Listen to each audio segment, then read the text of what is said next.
जय हिंद, मैं राहुल भैया। आज हम लोग बात करेंगे types of rate of reaction.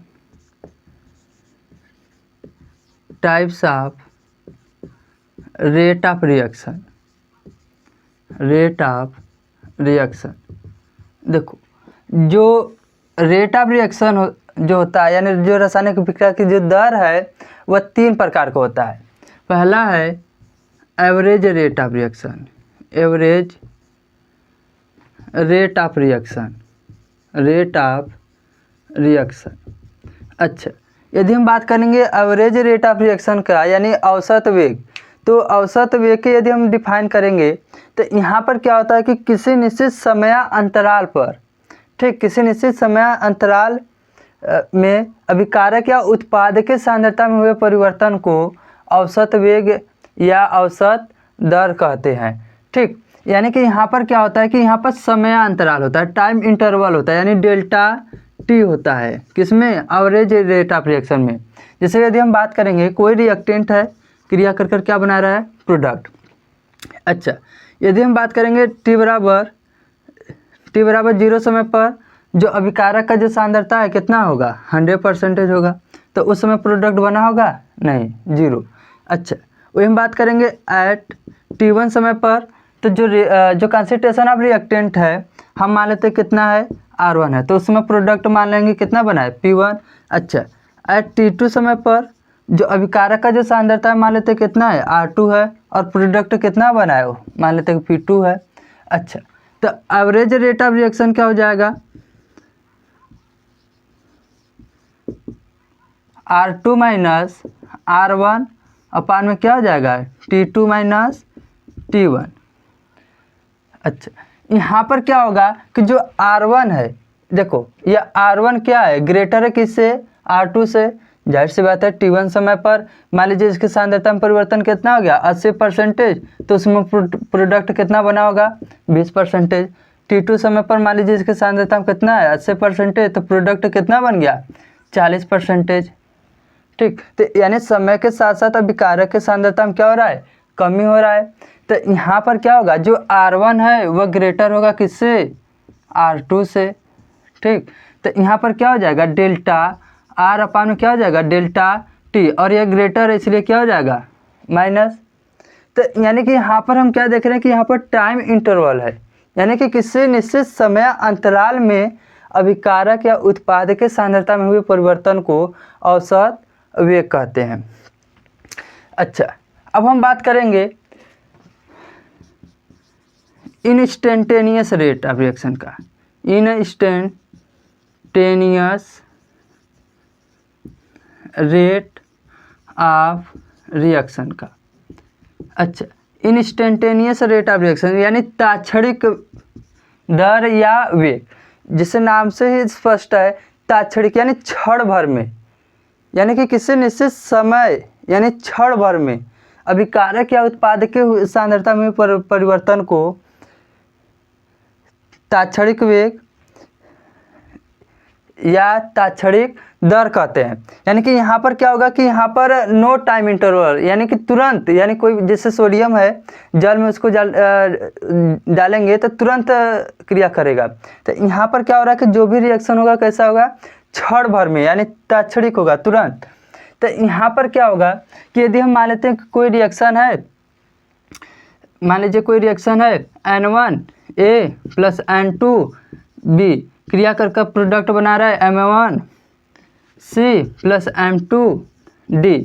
तो यहाँ पर जो रेट ऑफ जो इंस्टेंटेनियस होगा तो वह क्या हो जाएगा, D कंसंट्रेशन ऑफ A अपान में DT। अच्छा, यहाँ पर जो नंबर ऑफ मोल्स होता है वो क्या होता है, अपान हो जाता है, यानी 1 अपान में N1। अच्छा, इसके सामने माइनस रहेगा, माइनस क्यों रहेगा, क्योंकि समय के साथ अभिकारक के सांद्रता में क्या होता है, कमी होता है। अच्छा, वही इक्वल होगा किसके, D कंसंट्रेशन ऑफ B अपान में DT, और यहाँ पर नंबर ऑफ मोल्स कितना है, N2 है, तो इसलिए क्या हो जाएगा, 1 अपान में N2, और यहाँ पर क्या हो जाएगा, माइनस। अच्छा, वही होगा इक्वल किसके, D कंसंट्रेशन ऑफ C अपान में DT, नंबर ऑफ मोल्स कितना है, M1, और यहाँ पर क्या होगा, प्लस, क्यों, क्योंकि समय के साथ उत्पाद की सांद्रता में क्या होगा, वृद्धि होगा। वही इक्वल होगा किसके, डी कंसंट्रेशन ऑफ डी अपान में डी टी, और यहाँ पर क्या हो जाएगा, नंबर ऑफ मोल्स m2 है इसलिए अपान में m2 हो जाएगा, और ये क्या होगा, प्लस होगा। यानी कि हम क्या देख रहे हैं कि जो इनस्टेंटेनियस रेट ऑफ रिएक्शन है उसमें क्या हो रहा है कि यह यहाँ पर देखो dt यानी क्षण भर में, नो टाइम इंटरवल, यानी कि किसी निश्चित समय पर यानी क्षण भर में अभिकारक या उत्पाद की सांद्रता में हुए परिवर्तन को तात्क्षणिक वेग या तात्क्षणिक दर कहते हैं। ठीक, अच्छा अब हम बात करेंगे इनिशियल रेट का।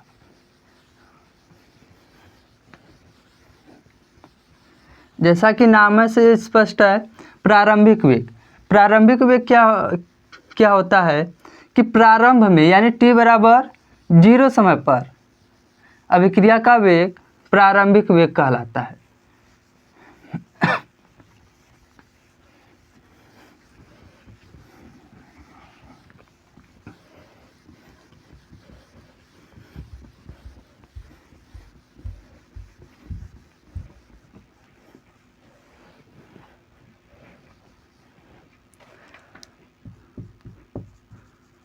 हम बात करेंगे इनिशियल रेट का। इनिशियल रेट किसे कहते हैं, यानी कि एट टी बराबर 0 समय पर।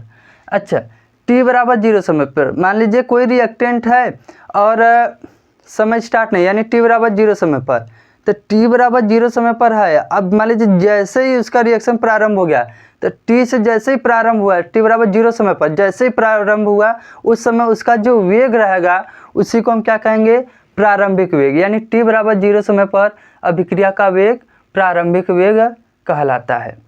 ये हो गया। अच्छा, वो यदि हम बात करेंगे इसका ग्राफ का, तो ग्राफ क्या हो जाएगा, यहाँ पर क्या हो जाएगा, कंसंट्रेशन हो जाएगा यानी सांद्रता हो जाएगा, और यहाँ पर क्या हो जाएगा, टाइम। अच्छा, t बराबर 0 समय पर मान लीजिए कोई रिएक्टेंट है, क्रिया कर क्या बना रहा है, प्रोडक्ट, तो t बराबर 0 समय पर इसकी सांद्रता कितना होगा, 100% होगा, और उसमें प्रोडक्ट बना होगा नहीं, 0। तो t बराबर 0 समय पर इसकी सांद्रता मान लेते हैं कितना है, r0 है। अभिकारक का सांद्रता कितना मान लेते हैं, r0। अच्छा, जैसे जैसे समय बीतेगा तो उसी से क्या होगा, अभिकारक के सांद्रता में क्या होगा, कमी होता जाएगा, कमी होता जाएगा, कमी होता जाएगा। ठीक, तो हम क्या देख रहे हैं कि यानी कि जो इनिशियल प्रारंभिक वेग होता है उसके यदि ग्राफ का बात करेंगे तो जैसे जैसे समय बीतेगा उसके सांद्रता में क्या होता जाएगा, कमी होता जाएगा।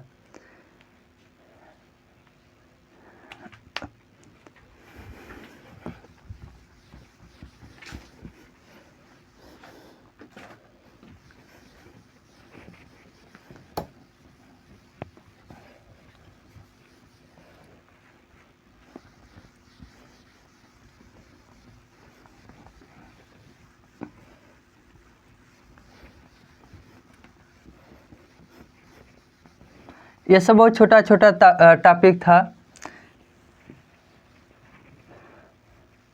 अब हम बात करेंगे कुछ क्वेश्चन का।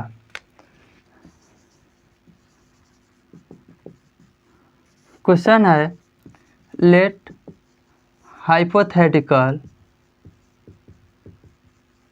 रिएक्शन, मान लेते कि कोई एक रिएक्शन है, 2A रिएक्टेंट है और क्रिया करके बना रहा है 4B + C। अच्छा, if change in concentration of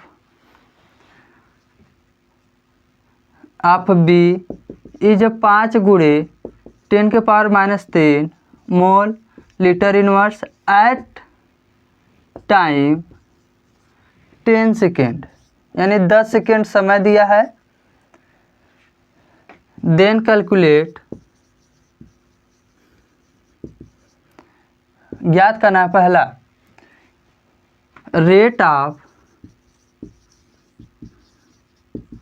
disappearance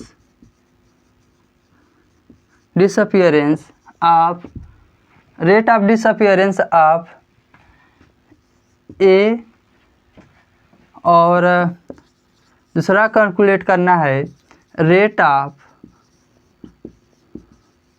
formation of B, और थर्ड कैलकुलेट करना है rate of reaction of B, rate of reaction of B. यह है। एक बार अच्छे से क्वेश्चन समझ लेते हैं। कोई एक हाइपोथेटिकल रिएक्शन माने है जिसमें समय के साथ यानी कि 10 सेकेंड में जो बी के जो सांद्रता में जो परिवर्तन हुआ है 5 × 10⁻³ मोल लीटर इनवर्स है। अच्छा, अब इसमें हमसे पूछ रहा है, पहला क्या पूछ रहा है कि rate of disappearance of A, यानी कि ए के विलुप्त होने की दर ज्ञात कीजिए, और दूसरा है rate of formation of B, यानी कि बी के बनने की दर ज्ञात कीजिए। अच्छा, rate of reaction of B, यानी कि बी के रासायनिक अभिक्रिया की दर ज्ञात कीजिए। देखो लग रहा होगा कि सेम है, पर ये दोनों क्या है, डिफरेंट है, डिफरेंट है। देखो कैसे, यदि इस टाइप से मान लीजिए बोर्ड एग्जाम में क्वेश्चन आ गया, तो सबसे पहले हम लोग क्या करेंगे, सबसे पहला काम यही होना चाहिए सॉल्व। सबसे पहला देखो काम यह होना चाहिए कि पहले जो जो डाटा दिया पहले उसको लिख लो, यानी कि कंसंट्रेशन ऑफ बी कितना दिया है, concentration of B 5 × 10⁻³ mole litre inverse. अच्छा, और dt = दे दिया है 10 सेकेंड। और मोस्ट इम्पॉर्टेंट सबसे काम क्या है कि रेट ऑफ रिएक्शन लिखना होगा, rate of reaction, rate of reaction क्या हो जाएगा, D concentration of A upon में dt, और नंबर ऑफ मोल्स कितना है 2, तो अपान में क्या हो जाएगा 2। अच्छा, अभी कारक है इसलिए क्या होगा माइनस हो जाएगा, is equal to D concentration of B upon में dt, नंबर ऑफ मोल्स कितना है 4, 1/4, और प्रोडक्ट का फॉर्मेशन हो रहा है इसलिए क्या हो गया प्लस हो गया, is equal to D concentration of C upon में dt, नंबर ऑफ मोल्स कितना है 1 है, तो नंबर ऑफ मोल्स 1 हो गया, और प्रोडक्ट है इसलिए क्या हो गया प्लस हो गया। सबसे पहले काम यही होना चाहिए कि रेट ऑफ रिएक्शन लिखने का। अब क्वेश्चन में आते हैं, सबसे पहले क्या पूछा है, rate of disappearance of A, rate of disappearance of A, यानी कि ए के विलुप्त होने की दर। तो ए के विलुप्त होने की दर हमको कहाँ से ज्ञात होगा, देखो यदि इसका वैल्यू ज्ञात हो तो यहाँ से भी ज्ञात हो सकता है, इसका वैल्यू ज्ञात हो तो यहाँ से ज्ञात हो सकता है। पर दिया है कि कंसंट्रेशन ऑफ बी दिया और समय दिया है, तो यहाँ से इस रिलेशन से हम लोग ज्ञात करेंगे rate of disappearance of A. तो सबसे पहले हम लोग क्या ज्ञात करते हैं, सबसे पहले सेकेंड वाला ज्ञात करते हैं, सेकेंड वाला rate of formation of B, यानी कि बी के बनने की दर। तो सबसे पहले सेकेंड वाला सॉल्व करते हैं, ठीक। तो रेट ऑफ क्या पूछ रहा है, formation of B, formation of B is equal to क्या हो जाएगा। अच्छा, इधर शायद नीचे नहीं दिखाई दे रहा होगा इसलिए ऊपर लिख रहे हैं।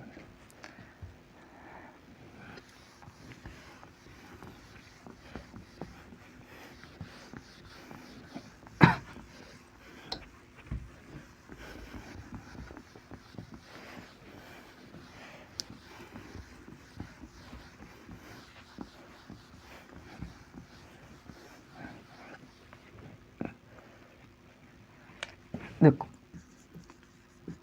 रेट ऑफ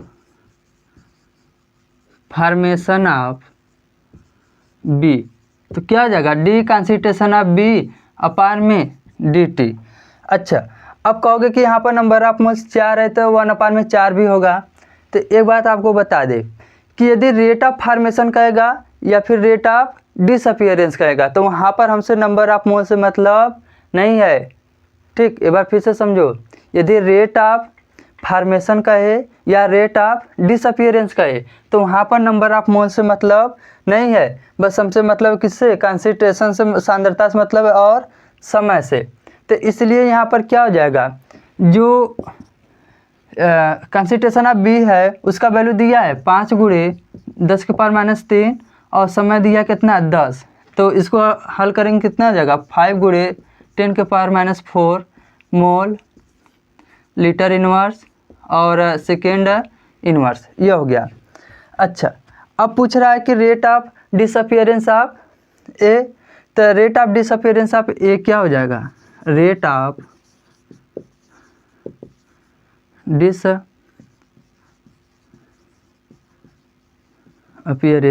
ऑफ ए, तो रिलेशन मालूम है, क्या मालूम है कि d concentration of A upon में 2 × dt इज इक्वल टू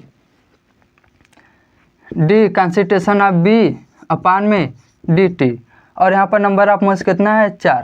अच्छा, एक बात हम आपको अभी बताएं कि रेट ऑफ फॉर्मेशन का है या रेट ऑफ डिसअपियरेंस का है, नंबर ऑफ मोल्स से मतलब नहीं है, इसलिए ये जो नंबर ऑफ मोल्स है इसको भेज देते हैं किधर, इस साइड, तब क्या हो जाएगा, यानी कि यह भाग के रूप में है तो यहाँ पर क्या हो जाएगा, इनटू के रूप में हो जाएगा, और इसका वैल्यू दिया है, इसका वैल्यू दिया है 5 गुणे 10⁻⁴, और इसके हम हल कर देंगे तो 2 हो जाएगा, यानी अपान में 2, तो कितना हो जाएगा 2.5 गुणे 10⁻⁴ mole litre inverse second inverse. अच्छा, अब थर्ड क्वेश्चन है कि right the rate of reaction of B, right the, या फिर ऐसे भी कह सकते हैं कि rate of reaction of B, यानी कि जो बी है उसकी रासायनिक अभिक्रिया की दर क्या होगा, तो बी का दर देखो। अब रेट ऑफ रिएक्शन को यदि बात किया जाए तो रेट ऑफ रिएक्शन में हमसे नंबर ऑफ मोल से मतलब होता है, फिर से बार कह दे रहे हैं कि रेट ऑफ रिएक्शन में नंबर ऑफ मोल से मतलब होता है। अच्छा, वही बात करेंगे रेट ऑफ डिसअपियरेंस या फॉर्मेशन से, तो no matter number of moles, ठीक। अच्छा, तो rate of reaction of B is equal to क्या हो जाएगा, यहाँ पर नंबर ऑफ मोल्स दिया है 1/4 D concentration of B upon में dt। अच्छा, इसका वैल्यू भी दिया है, कितना दिया है 5 गुणे 10⁻⁴ और अपान में 4, ठीक। तो इसको जब हल करेंगे तो 1 पॉइंट समथिंग आएगा, ठीक, और गुणे 10⁻⁴ क्या हो जाएगा मोल लीटर इनवर्स सेकेंड इनवर्स, यह हो गया। इस टाइप से क्वेश्चन आएगा। देखो, अब आप लोग गलती कहाँ पर करते हो, मान लीजिए बोर्ड एग्जाम में दे दिया और क्वेश्चन दे दिया और कहेगा कि रेट ऑफ फॉर्मेशन बताइए, rate of formation of B बताइए, तो आप लोग तुरंत ऐसे हल कर दोगे, ऐसे हल कर दोगे, तो ये यदि आप ऐसे हल करोगे तो आंसर ये आएगा, फिर यदि इस ऐसे हल करोगे तो आंसर ये आएगा। अच्छा, अब पूछ देगा रेट ऑफ फॉर्मेशन और हल कराओगे कि rate of reaction of B, फिर कहोगे कि सही है, फिर क्या हो जाएगा गलत है, फिर एग्जामिनर को दोष दोगे कि नहीं पेपर हमारा गलत चेक हुआ है, फिर ऐसे वैसे इधर उधर बातें। इसी के बेस पर एक अगला क्वेश्चन है,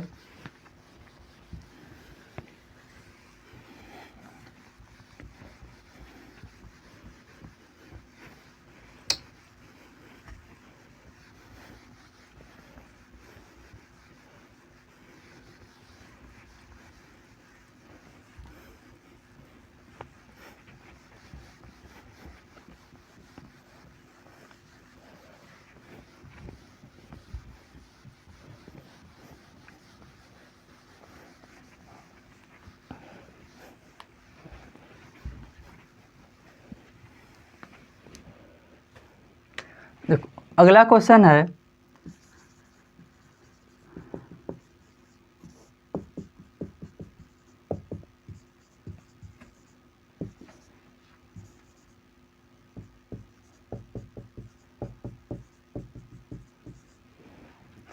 यह क्वेश्चन है और इसमें दिया है if rate of formation of NO is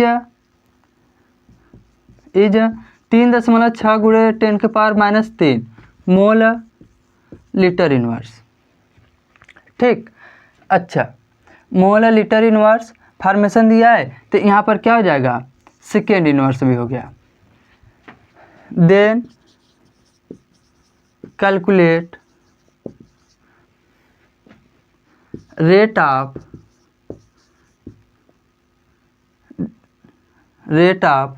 पहला है डिसअपीयरेंस ऑफ NH3 और दूसरा है rate of formation of H2O। अच्छा, तो इसके पहले हम आप लोग को बता दिए थे कि यदि इस टाइप का क्वेश्चन हो तो सबसे पहले कार्य क्या होना चाहिए। सबसे पहले कार्य यही होना चाहिए कि सबसे पहले रेट ऑफ रिएक्शन लिखना चाहिए, फिर उसके बाद जो कार्य फिर उसको देखेंगे। ठीक, तो सबसे पहले हम लोग क्या लिखेंगे, रेट ऑफ रिएक्शन जो अभिक्रिया दिया है उसका रेट ऑफ रिएक्शन लिखेंगे सबसे पहले। तो रेट ऑफ रिएक्शन क्या है, यहाँ पर डी कंसंट्रेशन ऑफ NH3 अपान में क्या हो जाएगा DT, नंबर ऑफ मोल्स कितना है 4, तो 1/4। अच्छा, अभी कारक है इसलिए क्या हो जाएगा, माइनस हो जाएगा, is equal to D concentration of O2 upon में DT, नंबर ऑफ मोल्स 5 है, माइनस हो गया यहाँ पर, is equal to plus D concentration of NO और नंबर ऑफ मोल्स कितना है 4, DT हो गया, is equal to D concentration of H2O upon में number of moles 6 into DT हो गया। तो ये सब क्या रहेगा, प्लस रहेगा, क्यों, क्योंकि प्रोडक्ट है। अच्छा, अब हमको दिया है rate of formation of NO, यानी कि गिवन डैट दिया है, given that D concentration of NO upon में DT का जो वैल्यू है वो कितना दिया है, 3.6 × 10⁻³ mole litre inverse second inverse, यह वैल्यू दिया है।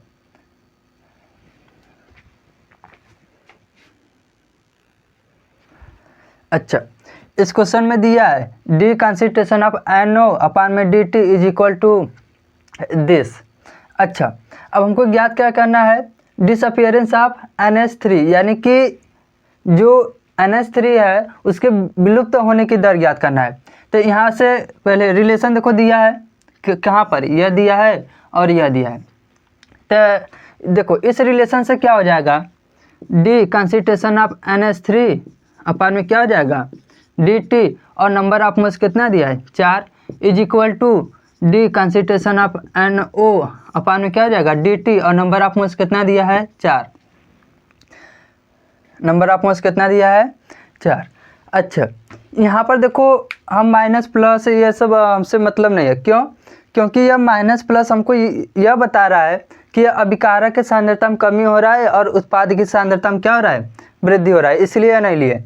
अच्छा, और देखो अब हमसे पूछा क्या है, डिसअपीयरेंस ऑफ NH3, तो यानी NH3 के विलुप्त होने की दर। तो आपको बताए थे कि यदि रेट ऑफ डिसअपीयरेंस या रेट ऑफ फॉर्मेशन का बात करें तो वहाँ पर नंबर ऑफ मोल से मतलब नहीं है, तो जो 4 इंटू में है ये यहाँ पर क्या हो जाएगा, प्रोडक्ट में हो जाएगा, और यह 4 से कट गया और इसका वैल्यू दिया ही है, कितना दिया है 3.6 × 10⁻³ mole litre inverse second inverse. यह वैल्यू आ गया किसका, डिसअपीयरेंस ऑफ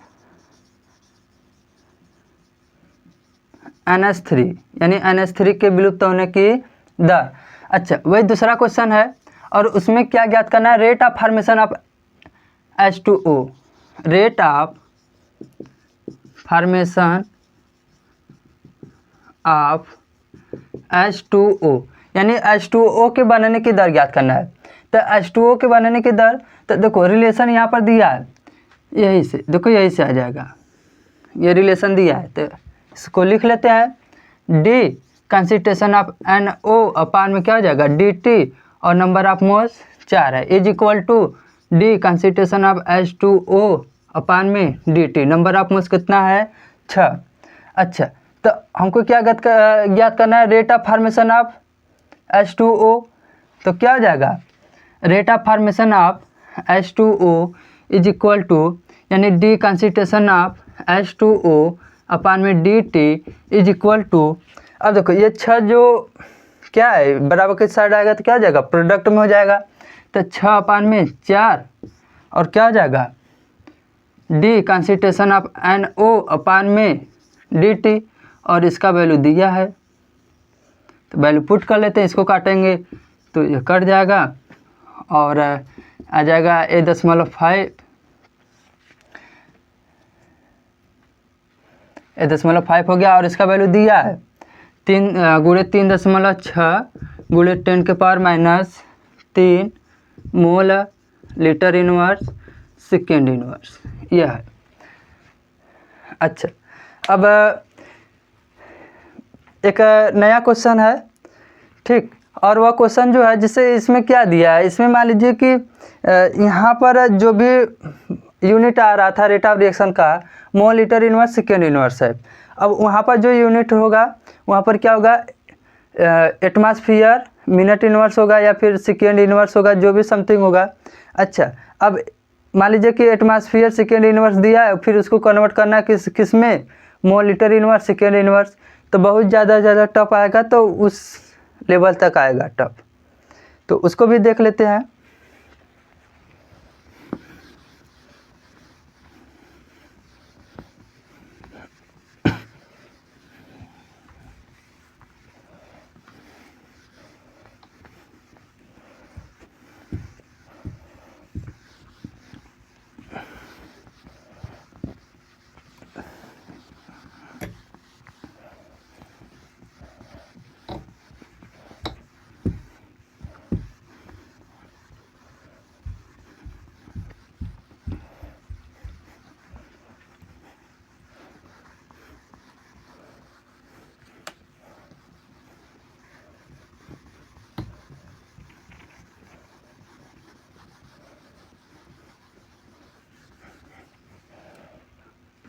अगला क्वेश्चन है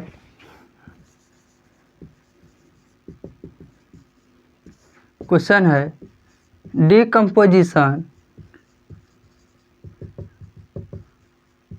of N2O5 at 200 degree Celsius, ठीक।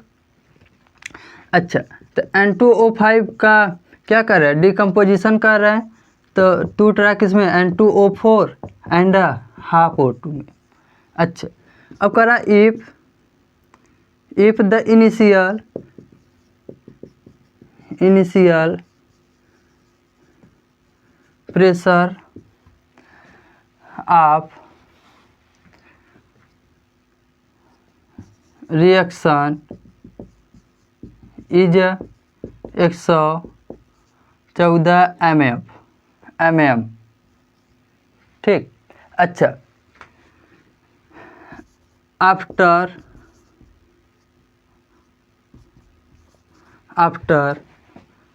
Time 25 minute the total pressure of the gaseous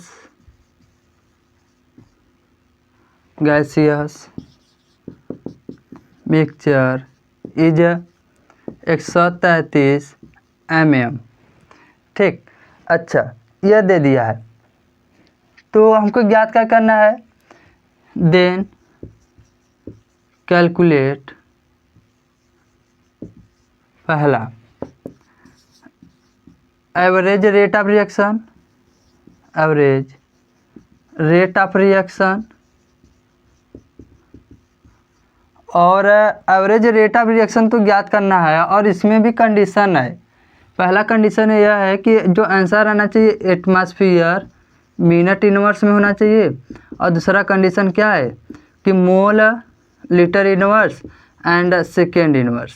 यह क्वेश्चन है, ज़्यादा से ज़्यादा टफ आएगा, तो इससे टफ बोर्ड एग्जाम में नहीं आएगा। ठीक, तो इसको सॉल्व करते हैं। सॉल्यूशन देखो यहाँ पर दिया है N2O5 का जब डिकम्पोजिशन कर रहे हैं तो N2O4 और हाफ O2 में क्या हो रहा है, टूट जा रहा है।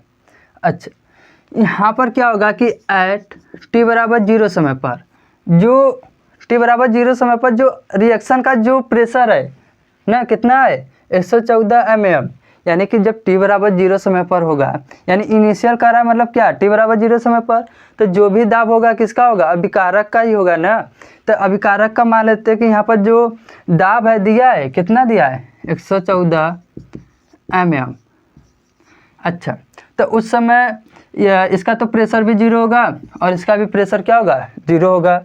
अच्छा, एट टाइम 25 मिनट में 25 मिनट बाद देखो दाब क्या हो जा रहा है, 25 मिनट बाद टोटल दाब कितना हो जा रहा है 133। अच्छा, तो मान लेते हैं कि जो 25 मिनट बाद है जो प्रोडक्ट है N2O4 का, मान लेते हैं कि जो दाब है मान लेते हैं कितना है P है, और O2 का दाब मान लेते हैं कितना है 1/2P।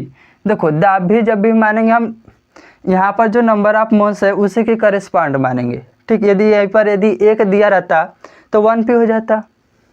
ठीक, अच्छा, तो यह बचा कितना 114 माइनस P, यह हो गया अभिकारक का दाब। तो टोटल दाब कितना हो जाएगा, total pressure 114 minus P plus half P equal to 133 mm।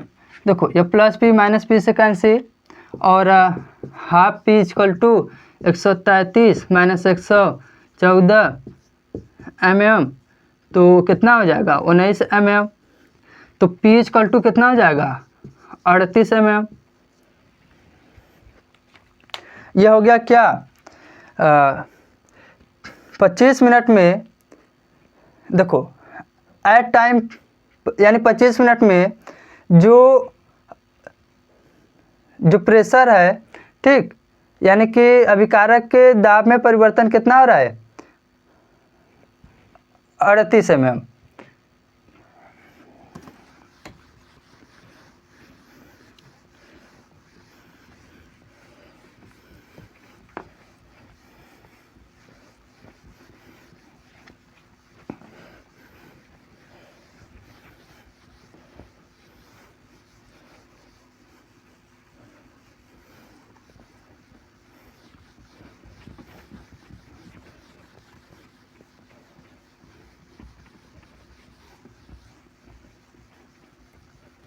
यानी कि 25 मिनट में जो दाब में जो कमी हो रहा है वो कितना हो रहा है 38 मिनट, 38 mm Hg, यानी कि जो प्रेशर है किसका यूनिट होता है किसका, दाब का। तो यानी हम क्या कर रहे हैं at time 25 minute decreasing in pressure is equal to 38 mm। अच्छा, 38 mm है, 25 मिनट में जो दाब में जो कमी हो रहा है, कितना है 38 mm। तो इसको हम एटमॉस्फेयर में बदल सकते हैं। क्यों, क्योंकि जो एक एटमॉस्फेयर बराबर होता है कितने के 760 mm Hg के। तो जब mm Hg को जब एटमॉस्फेयर में जब बदलेंगे तो भाग देंगे कितने का 760 का, तो कितना आ जाएगा 0.05 mm, नहीं 0.05 एटमॉस्फेयर। यह हो गया। ठीक, अच्छा, अब हम बात करेंगे कि एवरेज रेट ऑफ रिएक्शन का। एवरेज रेट ऑफ रिएक्शन का, रेट ऑफ रिएक्शन तो क्या हो जाएगा, देखो 0.05, ये क्या हो गया, प्रेशर हो गया और समय दिया है कितना 25 मिनट। तो इसको जब हल करेंगे तो 0.002 एटमॉस्फेयर मिनट इनवर्स, ये आ गया पहला आंसर। पहला आंसर यही पूछ रहा था ना कि एवरेज रेट ऑफ रिएक्शन बताइए, और वो अभी किस में, एटमॉस्फेयर मिनट इनवर्स में। इक्वल टू NRT से एक रिलेशन होता है, PV इक्वल टू NRT से, ठीक। तो यहाँ पर यदि हम बात करेंगे तो जो N/V होगा वह इक्वल होगा किसके, N/V, यानी ये इस साइड गया, P/, में क्या हो जाएगा RT। ये क्या है, इकाई आयतन में नंबर ऑफ मोल्स प्रेजेंट है, यानी कि क्या यह रिप्रेजेंट कर रहा है, कंसंट्रेशन।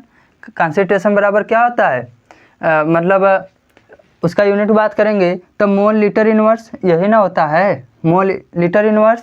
तो ये क्या N/V क्या रिप्रेजेंट कर रहा है, कंसंट्रेशन, कंसंट्रेशन यानी सांद्रता को रिप्रेजेंट कर रहा है।